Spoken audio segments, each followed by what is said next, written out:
Hello, and welcome to another Awake in Ink.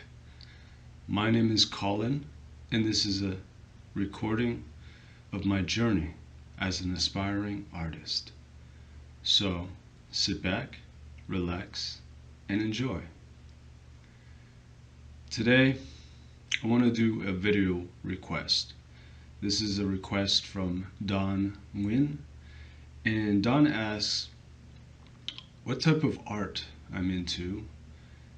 How did I get into this art? Why am I so passionate about it? And how does it compare to other art? So, I guess I'll start with what type of art I'm into and how I got into it and why I'm so passionate about it. So, when I was a child growing up, my parents, we moved around a lot, and I never really got to make friends for very long. I guess that's why I drew, because I would always go to a new school and I would always be the new student. So I would just draw. And that was pretty much all I did, was just little doodles. I remember first I was into Ninja Turtles because they were popular at the time. So I would just draw Ninja Turtles. And then as I got older, I started getting into comic books. Now, I didn't have any money to buy comic books. What little money I had was from doing chores around the house. My father would give me a little bit for doing the chores, but it was never enough to buy like the good comic books. So at the time when I was into comic books, there was that was when Jim Lee, he's like my favorite artist, by the way. That was when he was really popular. He was doing the X-Men, and then there was Todd McFarlane. He was doing Spawn. So everyone was into these comic books, but I didn't have enough money to actually buy these comic books. So instead, what I would do is I would go to there was Blockbuster at that time, was still open, and what they were doing was they would have these packages, these package bundles. You get like 3 comic books in one for like really cheap. And the reason why they're cheap is because they weren't by popular artists.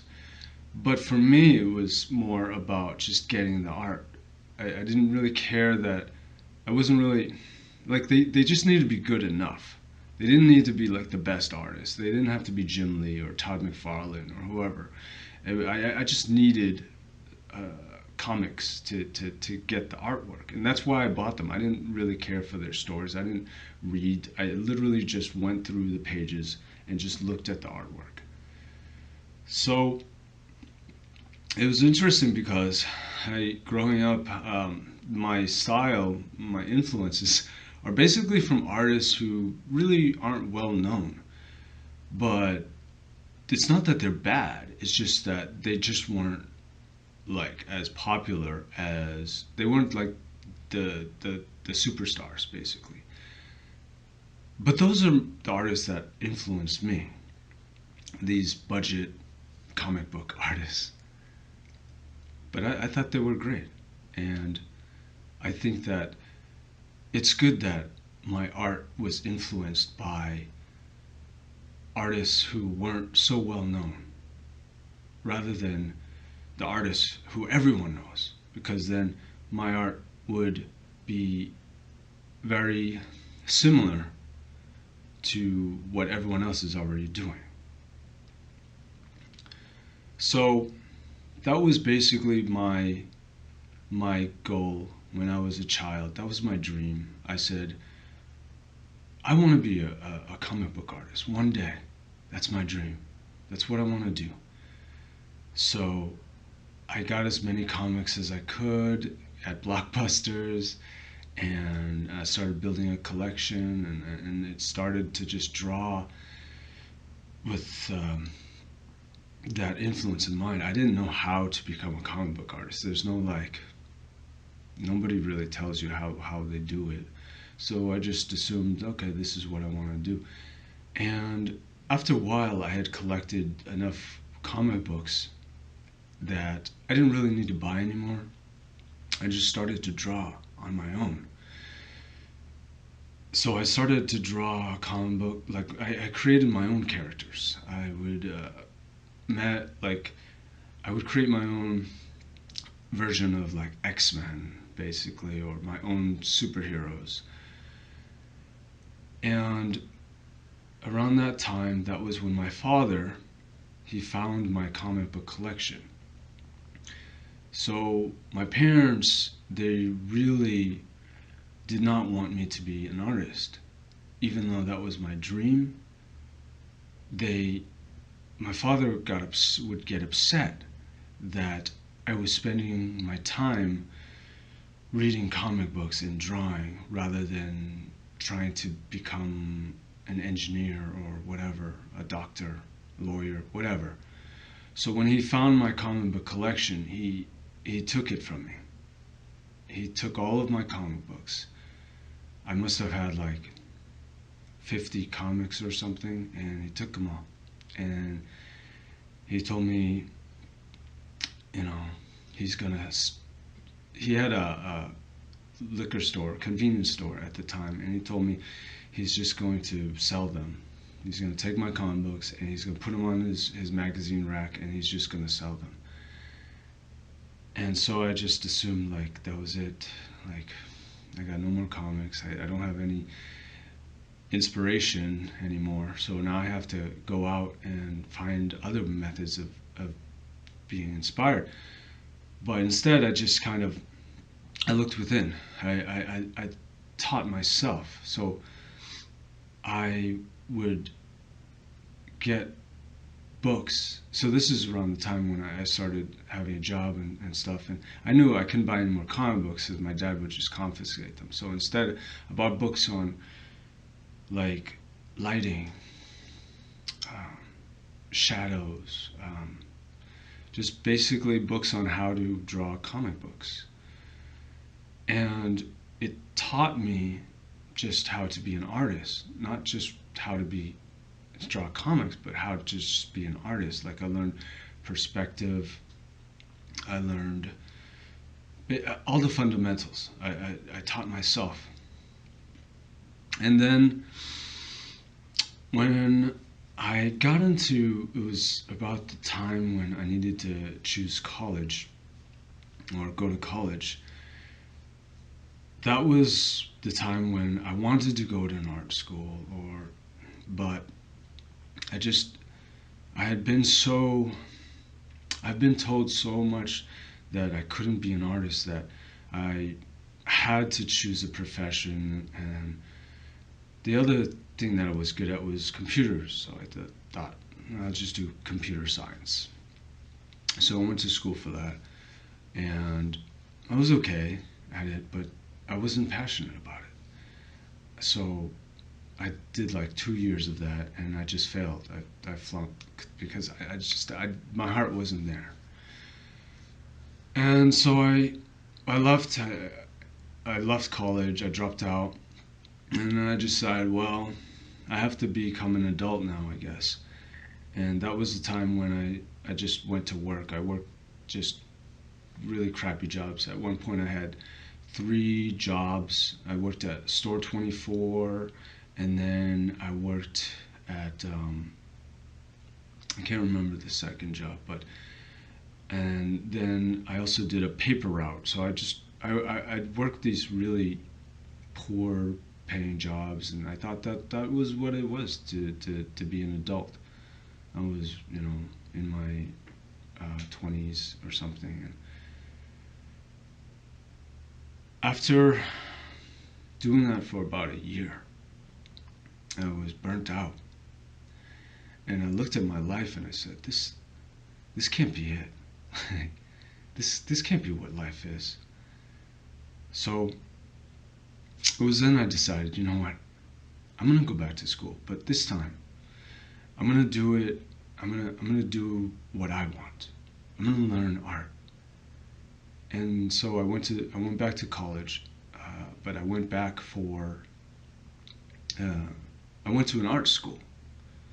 It was the New England Institute of Art, and I didn't know how to become a comic book artist by going to this art school because they didn't have like a comic book artist class. So the closest thing I could find was graphic design. I took graphic design, but the problem was I had all the fundamentals already. So when I took these classes, they were teaching me the fundamentals that I had already known. So I didn't even have to try. Like they would give me a project, I would party until 15 minutes before class, and then I'd just bang out something. I'd show up in class, and the professor would be like, "Oh, this is beautiful! Look at this! This is amazing!" And I'm like, "I just did that like 10 minutes ago." So it was too easy. I was like, "I can't do this. Like, I need a challenge." And that's when I switched over to. I looked for something else. I thought, I think I remember meeting someone and they told me, hey, you should try animation, because I didn't know what to do. And he said, yeah, you should try animation. It's similar to like comic books. And that's what I did. I transferred over to animation, and let me tell you, that's no joke. It's like then I was really challenged. I no more, last minute. This was like I had to give it everything.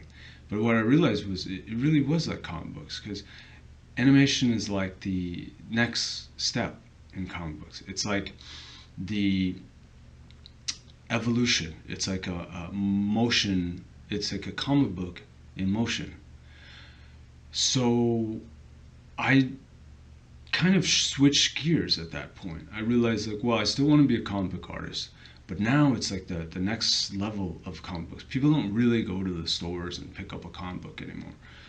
But I can make movies. I can make a live, animated comic book. So I did that, and when I got out of college, I had a hard time finding work in animation where I'm at. It's really tough to find work doing that. So that's when I decided, no, I still got to do my artwork, but I don't have the resources, the time, the energy to make these animations. So I decided, you know what, I'm gonna go back to comic books. And that's what I'm doing now. I'm just starting from the bottom. I got a small team, so we're doing comic books. At some point, of course, we're gonna want to diversify. We're gonna want to do more, of course. But we're starting with what we can handle. And I guess why I'm so passionate about art, my art, is part of the reason why is I'm stubborn. Being told since I was young that I couldn't be an artist, being told no, for me, it just does something to me. It's like, I don't like to hear that. Like, I don't like to be told I can't do anything. So for me, it's almost like a good thing that my parents said I can't do it, because it pushed me. It's like a challenge. So now I live my life kind of that way. If someone tells me I can't do anything, be careful, because I'll be like, oh yeah? And I'll probably do it. So as far as like other mediums of art, I take inspiration from everything. I think art in general, there's so many forms to it, and there's so many different, like Don, he does tattoos, and I think tattoos are awesome. I don't have any tattoos personally, but I know where to go when I need some tattoos. Like, but yeah, like I love like graffiti. I wish I could just go out, be like a graffiti, do some like at some point I want to do that. I want to do some underground stuff. Just go out there, put a hoodie on, just spray some walls. but also like the fine arts. I appreciate Da Vinci and Michelangelo, like all the masters. Um, the art in animated movies like Pixar. I think they're beautiful. Like it, I just love art. All types of wonderful, beautiful art. It doesn't matter from you know the underground stuff to the popular stuff. Everything.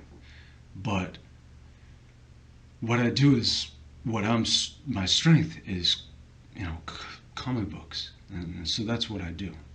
But that's not the only my only strength. But that's what I'm doing now, and I take influences from everything else. So I guess what I want to say as far as the other mediums is, if you want to be great as an artist, what you want to do is your art needs to mean something. So what I mean by that is, I don't create these, like when I draw, when I paint, I don't do it to try and get people to like my work. I mean, I hope that they like my work, but really, I do it because I want to give back to this world. And that is the way that I give back. I can't do it by giving money, you know. I can't do it by, you know, um, what do other people do? I don't know. They volunteer. I mean, I do some volunteer, but I don't have time to always do that. Or, like I want to make I want to be a positive influence on this world. And the best way to do it is to find your strength. This goes to anyone, not just artists, but you find your strength, what you're good at, and you basically tune that towards helping the world become a better place. And that's what I do. I do this artwork because I want to hopefully help people to change their minds and change their attitudes in a positive way, that they may be able to spread light into this world. So that is basically my instrument. My art, it's my instrument to bring light into this world. So as an artist, if you want to be great, if you want to do something and you want to be really good, you want to be great, that's what you do. Find a way to do your art that it brings light into this world. Don't do it because it's popular, or don't do it for, because like, oh, this is hot right now and people are gonna want to. That's not why I do it. I don't care if my stuff is popular. I want it to be because I want to reach people. But that's not why I do it. I do it for me.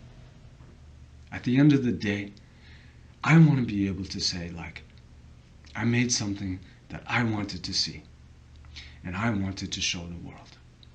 And even if the world doesn't see it, at least I saw it, and I did something that I'm proud of. I didn't do it just to get clicks, I didn't do it just to get money. I do it for me, and I do it because I believe in something. And so, whatever you're doing, if you're a tattoo artist, if you're a graffiti artist, if you're not an artist, but you're good at something, be great at it. Give back, Do it in a way where you're giving more to this, you're adding more, you're changing the world, you're influencing it in a good way. Change lives, change minds. That's what I'm doing. That's what I'm trying to do. So, again, Don, thanks for the request. I hope I answered your questions, and if anyone else has any requests, please just, let me know. I'll be more than happy to do a video. And Of course, I wish you the best on your journey. I love you all. Calling out.